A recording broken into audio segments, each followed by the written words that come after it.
नमस्कार, बहुत स्वागत है आप सभी का। मैं आपके साथ ममता तिवारी। वक्त हो चला आज की बड़ी खबरों को फटाफट अंदाज में जानने का। प्रधानमंत्री नरेंद्र मोदी आज आंध्र प्रदेश के भीमावरम में अल्लूरी सीताराम राजू के 125वीं जयंती पर साल भर चलने वाले समारोह में शामिल हुए। आंध्र प्रदेश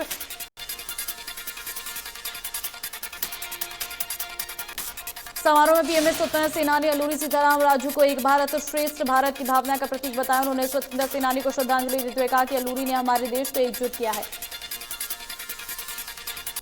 पीएम मोदी ने कहा कि अल्लूरी सीताराम राजू के जन्मस्थान का जीर्णोद्धार, चीतापल्ली पुलिस थाने का जीर्णोद्धार और मोगलू में अल्लूरी मंदिर का निर्माण हमारी अमृत महोत्सव भावना का प्रतीक है।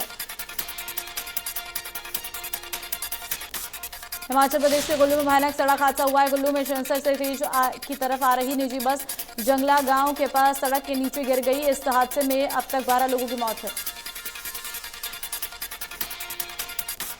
बस में 35 से 40 लोग सवार थे। हादसा सुबह करीब 8 बजे हुआ है। हादसे वाली जगह पर राहत और बचाव कार्य जारी है।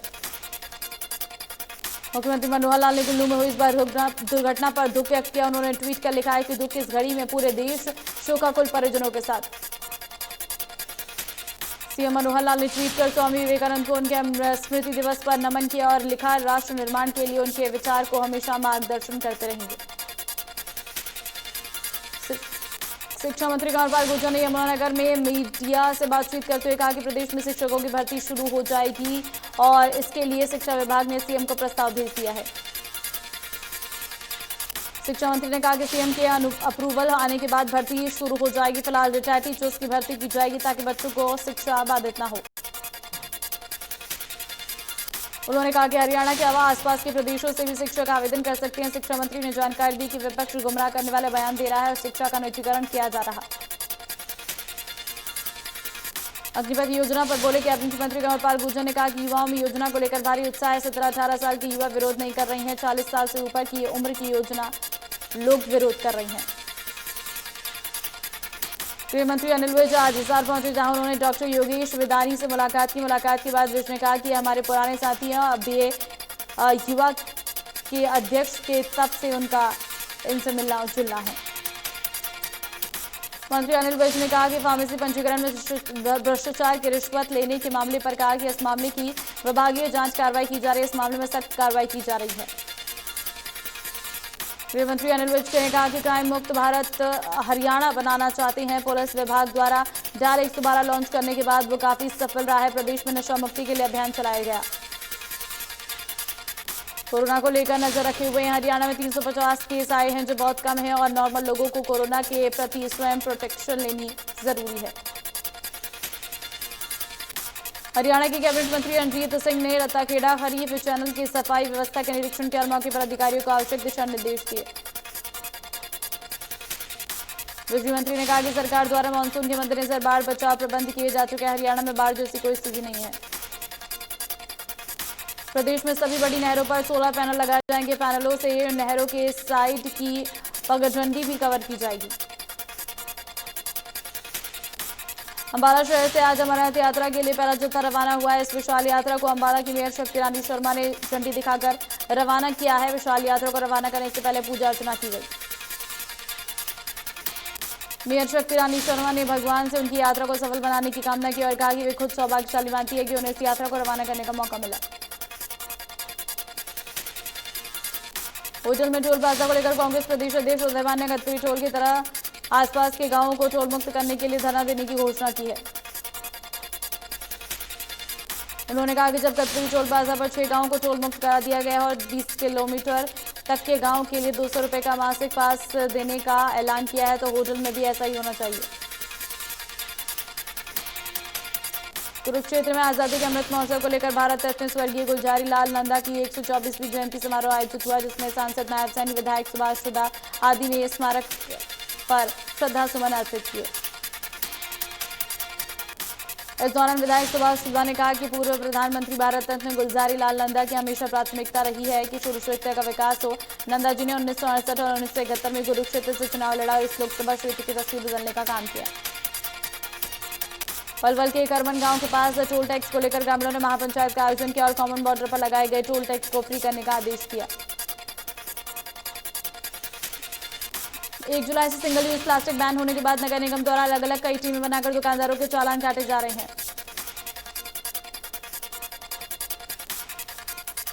कोशाम बिजली विभाग डिवीजन के एसडीओ होशियार सिंह ने बताया कि बिजली उपभोक्ताओं को साइबर जालसाज द्वारा बिजली बिल का भुगतान न करने के नाम पर लोगों को ठगने का काम किया जा रहा।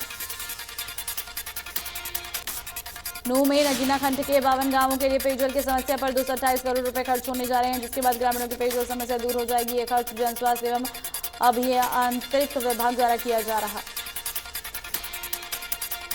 फतेहाबाद में गौशालाओं को 50 रुपए प्रति गाय की आर्थिक सहायता देने की मांग पर गौवंश गौशाला संघ के द्वारा लघु सचिवालय के बाहर 5 दिवसीय धरना जारी है। रतिया के मॉडल टाउन में सीवरेज की समस्या पर एसडीएम डॉक्टर वीरेंद्र सिंह कड़ा संज्ञान लिया है। उन्होंने नगर पालिका सचिव को सख्त दिशा निर्देश दिए हैं कि इस कार्य में लापरवाही न बरती जाए और सीवरेज की सफाई जल्द से जल्द करवाई जाए। अपनी गाड़ियों में ब्लैक फिल्म लगाकर सफर करने वालों की अब खैर नहीं है। यमुनानगर पुलिस ने एक विशेष चेकिंग अभियान शुरू किया है, जिसके तहत ब्लैक फिल्म लगाकर कार चला रहे लोगों के चालान काटे जा रहे। यमुनानगर के कन्हैया चौक पर ऐसी 25 गाड़ियों को चेक किया गया, जिनमें से 10 गाड़ियों में ब्लैक फिल्म लगी हुई मिली। इन सभी 10 गाड़ियों के चालान किए गए।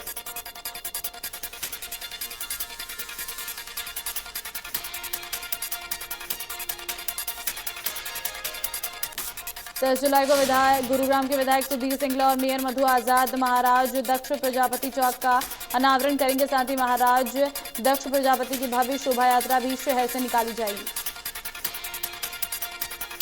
बरसाती सीजन में खनन का कार्य बंद हो जाने के बाद भी खनन ठेकेदारों की मनमानी की जा रही है। नियमों को ताक पर रखकर खनन का काम लगातार किया जा रहा। यमुना नदी की प्राकृतिक जलधारा को प्रभावित कर खनन किए जाने के सबूत भी सामने आए हुए। खनन को लेकर प्रशासन पर मिलीभगत के आरोप लगे हैं। फरीदाबाद में एक वीडियो वायरल हो रहा है, जिसमें ट्रैक्टर चालक ने बीच सड़क पर खड़े होकर हाई वोल्टेज ड्रामा किया और जमकर गुंडागर्दी की। वहीं मौके पर पहुंची पुलिस भी ट्रैक्टर चालक की गुंडागर्दी को देखकर तमाशबीन बनी रही। बहादुरगढ़ में अमृत योजना के तहत शहर के चोटूराम नगर में बिछाई गई सीवर लाइन की लीकेज से पूरी सड़क के साथ ही खेत में समा गई है। सड़क के बहने से आम लोगों का आवागमन ठप हो गया। आसपास के मकानों के लिए भी खतरा हो गया है। वहीं सड़क के बहने से दिल्ली रोहतक रेलवे हाईवे को भी खतरा हो सकता है। स्थानीय लोगों ने प्रशासन से इस मामले में तुरंत दखल देने की मांग की है। भिवानी के लघु सचिवालय के समक्ष हरियाणा दिव्यांग अधिकार संगठन के बैनर तले दिव्यांगों का धरना 95 दिन भी प्रवेश कर गया है, लेकिन उनकी मांगों पर कोई ध्यान नहीं दे रहा। राजस्थान से जुड़े हुए संगठनों ने भी संगठनों को प्रदर्शन को समर्थन दिया है। वहीं एनजीओ और संगठनों को धरने का समर्थन करने की अपील की। उन्होंने कहा है कि जब तक मांगे पूरी नहीं होती तब तक धरना जारी रहेगा। कैथल में आज all food and allied loading unloading मजदूर यूनियन के मजदूरों ने सचिवालय के पार्क में इकट्ठा होकर अपनी लंबित मांगों को लेकर प्रदर्शन किया और प्रशासन के खिलाफ जमकर नारेबाजी की। मजदूरों का कहना है कि 1 तारीख को इंक्वायरी होने के बाद भी उनकी ना तो हाजिरी लगाई जा रही है, ना ही उन्हें मजदूर माना जा रहा है। मजदूर इस ठेकेदारी व्यवस्था से परेशान है। Sirsa all India road transport workers federation की ओर से 11वां राष्ट्रीय सम्मेलन 16 से 18 जुलाई को हिसार में आयोजित किया जाएगा। इस सम्मेलन में देश के लगभग सभी राज्यों के 800 प्रतिनिधि भाग लेंगे। सर्व कर्मचारी संघ हरियाणा के राज्य प्रधान रोडवेज वर्कर्स यूनियन के महासचिव सरबत सिंह पुनिया ने सिरसा में संयुक्त रूप से सर्व कर्मचारी संघ के पदाधिकारियों की मीटिंग ली और 3 दिवसीय सम्मेलन के लिए आमंत्रण किया। रविवार को प्रदेश भर में एफसीआई गोदाम के लिए वॉचमैन का एग्जाम हुआ, लेकिन अंबाला में देर रात तक अभ्यर्थियों को बस सुविधा नहीं मिली तो उन्होंने अंबाला हिसार रोड पर जाम लगाकर हंगामा शुरू कर दिया। जाम खुलवाने पुलिस मौके पर पहुंची और अभ्यर्थियों को समझा बुझाकर जाम खुलवाया। इस दौरान बसों का इंतजाम नहीं हुआ तो उन्हें ट्रकों में ही भरकर आगे के लिए रवाना कर दिया गया। विश्व हिंदू परिषद बजरंगदल एवं रेवाड़ी के सनातन संस्कृति रक्षकों के संयुक्त तत्वाधान में कन्हैया की निर्मम हत्या के विरोध में और नुपुर शर्मा के समर्थन में रेवाड़ी शहर के प्रमुख मार्गों से होकर रैली निकाली गई। रेवाड़ी में भारत माता के गगनभेदी जयकारों के साथ उत्साहपूर्ण प्रदर्शन किया गया। रैली में सैकड़ों महिला पुरुषों ने भाग लिया और देश के प्रति गंदी मानसिकता रखने वाले विद्यार्थियों का बहिष्कार करने का निर्णय लिया। उत्तर प्रदेश के कासगंज में पुलिस का स्पेशल स्टाफ बनाकर कानून का डर दिखाकर लोगों से पैसे हटने वाले फर्जी इंस्पेक्टर को बलवल पुलिस ने एबीटी स्टाफ ने गिरफ्तार करने में सफलता हासिल की है। पुलिस ने आरोपी के कब्जे से पुलिस की वर्दी, आईडी और 6150 रुपए के नकली नोट भी बरामद किए हैं। आरोपी को अदालत में पेश कर गहन पूछताछ के लिए रिमांड पर लिया गया। पंचकुला में सेक्टर 11 के कोको कैफे के बाहर फायरिंग हुई है, जिसमें एक युवक घायल हो गया, जिसे इलाज के लिए अस्पताल में भर्ती कराया गया। फिलहाल पुलिस ने मामला दर्ज कर जांच शुरू कर दी है। सोनीपत के कोट रोड स्थित मूक बधिर स्पेशल स्कूल में बच्ची के साथ रेप करने का मामला सामने आया है। मामले में पीड़ित बच्ची के परिजनों ने पुलिस पर कार्रवाई नहीं करने का आरोप लगाया है।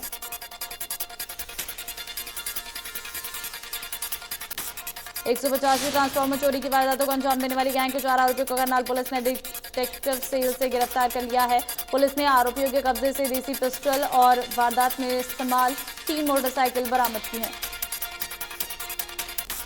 चरखीदादी शहर के लोहारू रोड पर राधा स्वामी आश्रम के सामने रात को एक ट्रक ने कार को टक्कर मार दी, जिसमें कार सवार 35 वर्षीय व्यक्ति की मौके पर मौत हो गई। वहीं घटना में एक व्यक्ति गंभीर रूप से घायल हो गया। घटना के बाद ट्रक चालक ट्रक छोड़कर मौके से फरार हो गया। घटना की सूचना मिलने पर पुलिस मौके पहुंची और मृतक को पोस्टमार्टम के लिए दादरी सिविल अस्पताल भिजवाया।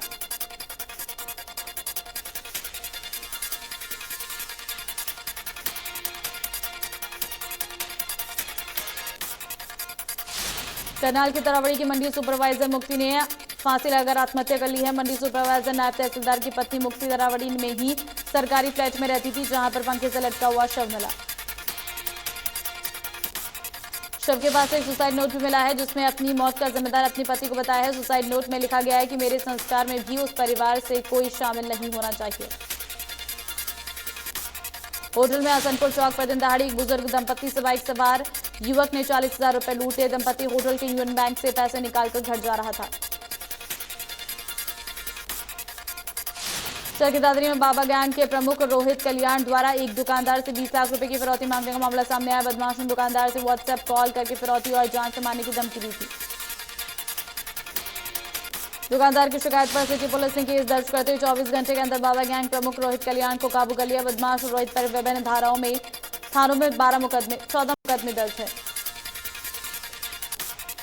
रेवाड़ी के बावल रोड पर हथियारबंद नकाबपोश बदमाशों ने परिवार को बंधक बनाकर 7 तोला सोना और 50,000 कैश लूटकर फरार हो गए। पुलिस ने मामला दर्ज कर जांच शुरू की। फरीदाबाद के आईटी सेक्टर 24 में रबड़ की एवेन्यू में भीषण आग लगी। आग पर काबू पाने के लिए फायर ब्रिगेड की दर्जनों गाड़ियां मौके पर पहुंची।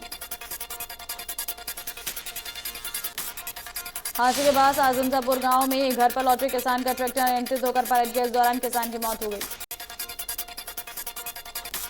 बहादुरगढ़ में सीआई पुलिस ने केएमपी पर ट्रक लूटने वाले गिरोह को गिरफ्तार करने में सफलता हासिल की है। गिरोह के 5 सदस्य पुलिस के हाथ पे चढ़े हैं। वहीं पुलिस पूछताछ में आरोपियों ने लूट की 6 वारदातें कबूल की है, जिसमें से 3 की लूट की वारदातें सीएमपी एक्सप्रेसवे पर अंजाम दी गई है। यमुनानगर के कनीपला गांव में एक महिला की हत्या का मामला सामने आया। महिला को कुएं में गिरा एक मौत के घाट उतार दिया गया। हत्या के मामले में प्रत्यक्षदर्शियों के मुताबिक महिला का युवक के साथ विवाद हुआ और युवक ने महिला को कुएं में धक्का दे दिया। फिलहाल पुलिस ने फरार आरोपी के खिलाफ मामला दर्ज कर लिया है। पंजाबी सिंगर सिद्धू मूसेवाला के मर्डर केस में दिल्ली पुलिस की स्पेशल सेल को बड़ी कामयाबी मिली है। दिल्ली पुलिस ने सिद्धू मूसेवाला को गोली मारने वाली शूटर अंकित सिरसा को गिरफ्तार कर लिया है। पुलिस ने अंकित के साथी को भी गिरफ्तार किया है। बता दें कि अंकित सिरसा वही शूटर है जिसे सिद्धू की नजदीक से गोली मारी थी और ये फौजी के साथ उसकी गाड़ी में भी सवार था। मौसम विभाग ने 6 और 7 जुलाई को हरियाणा उत्तराखंड में येलो अलर्ट जारी किया है, जिसके बाद हरियाणा सिंचाई विभाग सक्रिय हुआ है। विभाग के सभी अधिकारियों कर्मचारियों के विभिन्न इलाकों में ड्यूटी लगाई गई है। यमुनानगर में जहां हथनीकुंड बैराज है, यहीं से देश के 5 राज्यों को पानी सप्लाई होता है। इस बार भी इन दिनों यमुना में अधिक पानी आ सकता है। येलो अलर्ट मिलने के बाद सभी अधिकारियों और कर्मचारी की ड्यूटी लगा दी गई है। इस दौरान कहीं भी जलभराव अथवा किसी अन्य संकट के लिए 24 घंटे कर्मचारी अधिकारी तैनात रहेंगे। महाराष्ट्र विधानसभा में आज शिवसेना बीजेपी ने मिलकर बहुप्रतीक्षित फ्लोर टेस्ट को पास कर लिया। एकनाथ शिंदे की सरकार के पक्ष में 164 विधायकों ने वोट किया, वहीं उनके विपक्ष में 99 वोट पड़े। इसको लेकर महाराष्ट्र के सीएम एकनाथ शिंदे ने महाराष्ट्र विधानसभा में सभी का धन्यवाद दिया। अपने संबोधन में सीएम एकनाथ शिंदे ने कहा कि बाला साहेब ठाकरे और आनंद शिंदे के आशीर्वाद से आज सरकार बनाई है। मेरे साथ पिछले 15 से 20 दिनों तक शिवसेना के 40 विधायक 11 निर्दलीय विधायकों ने मुझ पर विश्वास रखकर जो इतना बड़ा निर्णय लेने की हिम्मत की है, उसके लिए मैं उनको धन्यवाद देता हूं। ज्ञान विभाग मामले में जिला जज की कोर्ट में सुनवाई पूरी हो गई है। कोर्ट ने 12 जुलाई अगली तारीख दी है। 12 जुलाई को मुस्लिम पक्ष फिर से अपनी बात रखेगा। वीडियोस लीकेज पर कोर्ट में कोई चर्चा नहीं हुई। देश में 31 जुलाई को किसानों चक्का जाम संयुक्त किसान मोर्चा कोर कमेटी की बैठक में लिया गया फैसला। अग्निपथ को लेकर भी 7 से 14 अगस्त तक होंगे प्रदर्शन। भारत में 24 घंटे में कोरोना के 16,135 नए मामले, 24 घंटे में 24 लोगों की मौत। हरियाणा में 24 घंटे में कोरोना के 329 नए मामले सामने आए, 409 मरीजों ने कोरोना को मात दी है। गुरुग्राम में 24 घंटे में 170 नए मामले सामने आए, जबकि 210 मरीजों ने कोरोना को मात दी है। फरीदाबाद में 24 घंटे में कोरोना के 33 नए मामले सामने आए हैं, जिसके बाद जिले में एक्टिव केसों की संख्या 426 पहुंच गई है। देश को अपनी नई ब्यूटी क्वीन मिल गई है। फेमिना मिस इंडिया 2022 की घोषणा की गई और ये खिताब अपने नाम किया है कर्नाटक की रहने वाली शिनी शेट्टी ने। सीनी को फेमिना मिस इंडिया 2022 का ताज पहनाया गया। 21 वर्षीय सीनी का जन्म मुंबई में हुआ था, लेकिन वो कर्नाटक की रहने वाली। उनके पास अकाउंटिंग और फाइनेंस में बैचलर्स की डिग्री है। टोक्यो ओलंपिक में चौथे स्थान पर रही भारतीय विमेंस हॉकी टीम ने रविवार को चल रही वर्ल्ड कप में इंग्लैंड को 1-1 की बराबरी पर रोक दिया है। दूसरे क्वार्टर के अधिकतर हिस्सों में इंग्लैंड ने अपनी बढ़त बनाई रखी। 28वें मिनट में भारत को मैच का चौथा पेनल्टी कॉर्नर मिला। वंदना कटारिया ने रिबाउंड पर गोल कर टीम को बराबरी दिला दी। कैबिन क्रू की अनुपलब्धता के कारण बीते दिन इंडिगो की सैकड़ों उड़ानें लेट हुई हैं और केवल 45% उड़ानें ही समय पर ऑपरेट हो सके। इसको लेकर डीजीसीए ने इंडिगो एयरलाइन से जवाब मांगा है। जीएसटी परिषद ने खाद्य पदार्थों, अनाज आदि पर टैक्स छूट वापस ले ली और अब इन पर 5% जीएसटी लगेगा, जिससे कि पैकेट बंद दही, लस्सी और छाछ जैसे दूध उत्पादों के दामों में बढ़ोतरी होगी। पंजाब नेशनल बैंक ने एफडी की दरों का बढ़ाने का फैसला किया है। इसके लाभ से 2 करोड़ रुपए से कम की एफडी करवाने वाले ग्राहकों को मिलेगा। विदेशी बाजारों में खाद्य तेलों जैसे सोयाबीन तेल, सीपीओ और पोमीलिन के दामों में गिरावट आई है। इससे सरसों, घनी और कच्ची घानी तेल की कीमतों में इजाफा देखने को मिला है।